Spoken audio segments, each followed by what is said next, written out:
Okay, welcome to Matchday 19 in the Barclays Premier League.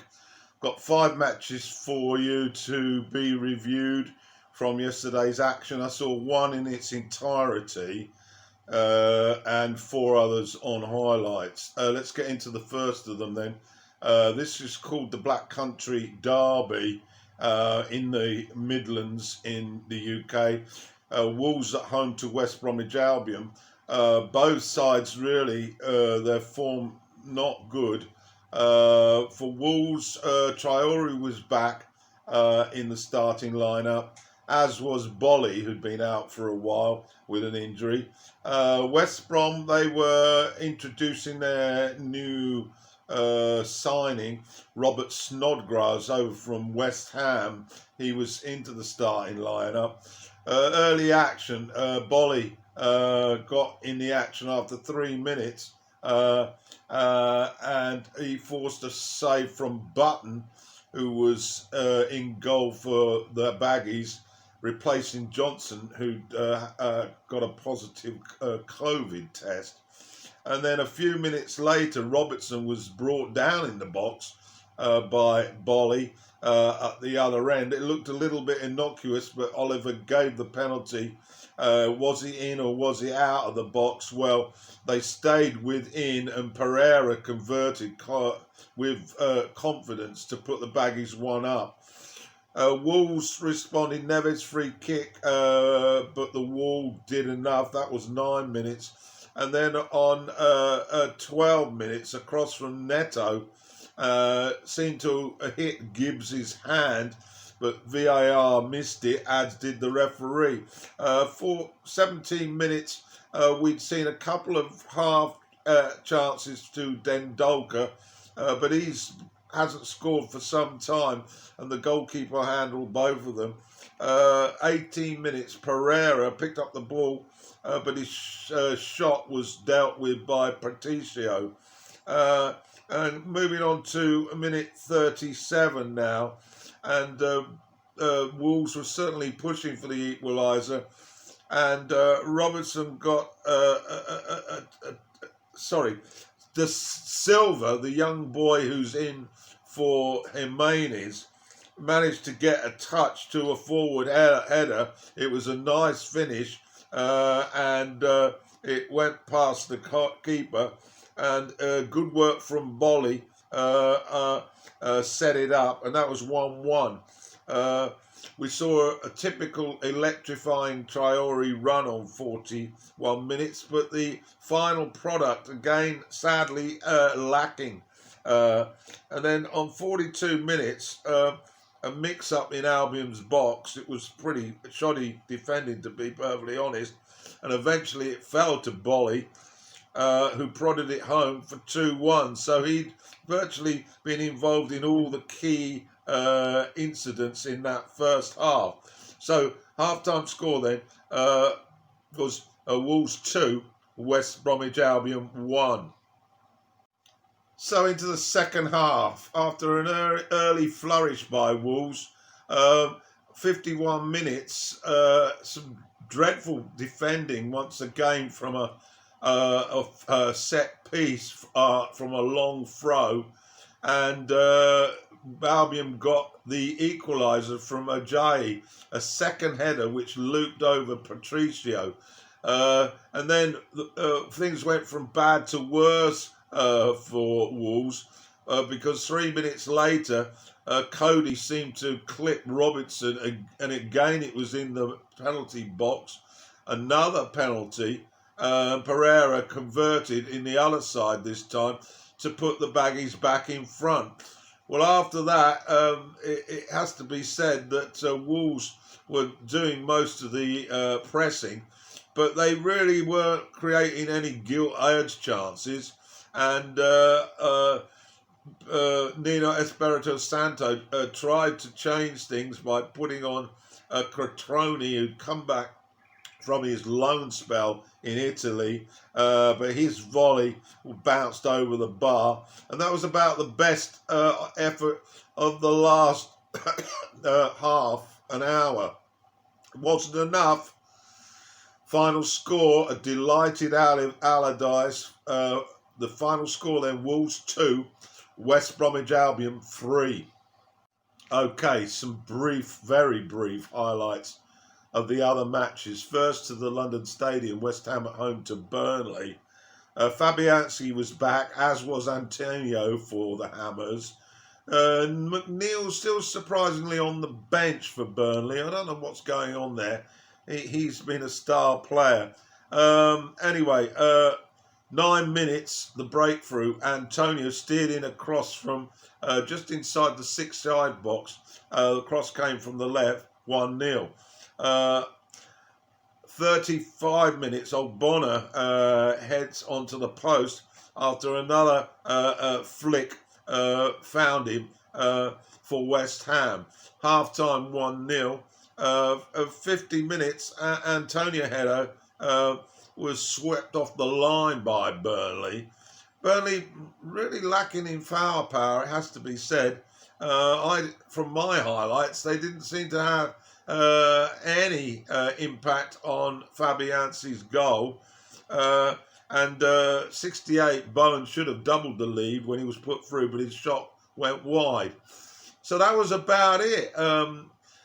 Burnley sliding back into the danger zone again. A good win for West Ham, though. Moyes delighted. Final score at the London Stadium, West Ham 1, Burnley 0. Ellen Road, the venue for this match against Brighton. Leeds 2 defeats on the trot. Certainly looking to change that. Brighton's form, well, once again, they haven't really been getting the results. The performances have been great. And for the team news, I'm just trying to grapple with my notes. Bissoumi was on the bench for Brighton. That was a bit of a surprise. Gross in for him. And the early action, Brighton were much in command of this. Leeds looked very lacklustre, and on 16 minutes, a delightful piece of play involving McAllister and Trossard led to the pass coming from McAllister across the 6-yard box, and Mope was basically standing all on his own, and he tapped it in for a 1-0 for the Seagulls. That was the case at half-time. We saw nothing of Leeds, really. Brighton had sort of relaxed as they were in front. Second half, more chances really for Brighton. Mope set up Trossard, but he blasted over. Leeds, not a chance on target at all up until this point. And then 81 minutes, Webster again should have done better. He tested the keeper, and the keeper managed to save it. Cortez in goal, not Melier. But that was about it, really. A very disappointing performance from Leeds. Their firepower up front seemed to evaporate, and their midfield had very little creativity. They were without a few players, but the gist of their squad together. But final score, Leeds United 0 and a well-deserved Brighton 1. So, Craven Cottage, another London derby for Fulham. I think this is the third on the bounce. And Chelsea, the visitors. Chelsea usually do quite well here. Team news, Loftus-Cheek not eligible as he's a Chelsea player. No Mitrovic. He's still trying to recover from injury. James is on the bench for Chelsea. Azpilicueta in. Rudiger replacing Zuma in the heart of the defence. And Giroud up front with Werner on the bench with Havertz. Has to be said, the highlights of this were pretty sparse. Giroud got a shot very close from distance on 8 minutes. Pressure from Chelsea, but the Fulham defence were handling it until then across from Chilwell, got to near the byline, and it was sort of half cleared by the keeper. Mount then hit the bar, and that was 23 minutes. Areola saved from Rudiger a couple of minutes later, and up the other end, Cavallero shot well wide and high. And then on 43 minutes, a very strong challenge from Robertson on Azpilicueta resulted in the referee producing a red card. So Fulham went into the break with 10 men, but at least it was goalless. The second half, predictably, it was a Chelsea on the offence and the rear guard from Fulham. And their defence was doing pretty good, really. A poor miss from Giroud on 62, a header over by Thiago a few minutes earlier, and another poor effort from Abraham, who'd come on 65. But eventually on 77, a rather crazy sort of piece of clearing by Areola from a cross from Chilwell, and it went straight to Mount, and he slotted it in the corner.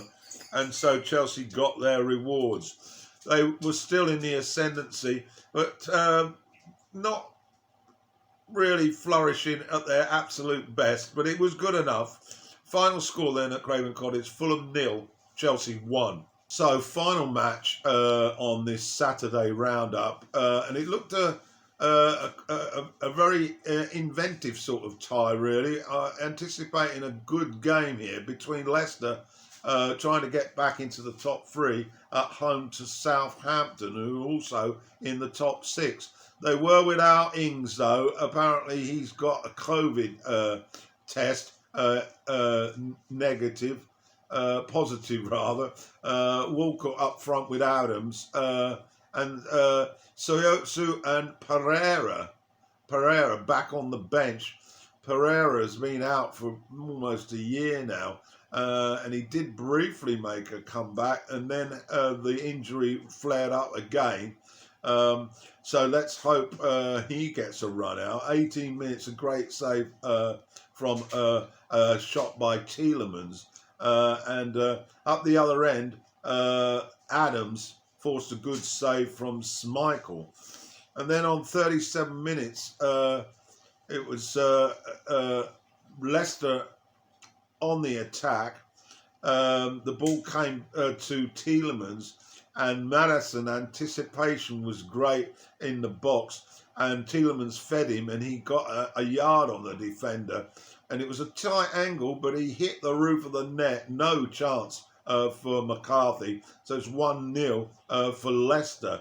Schmeichel had to spread himself wide to deny Bertrand just before the break, but it was 1-0 to Leicester at that break. Again, Schmeichel busy early on in the second half.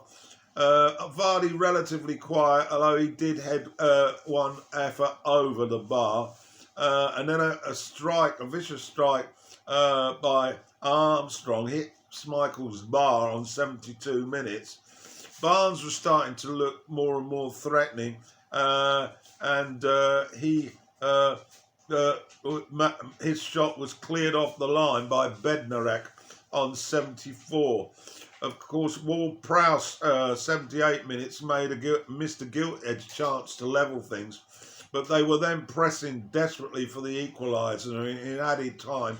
A quick breakaway by Leicester, and the ball was fed to Barnes, and he's scoring more goals now, and he slotted it wide of McCarthy, and that sealed the points.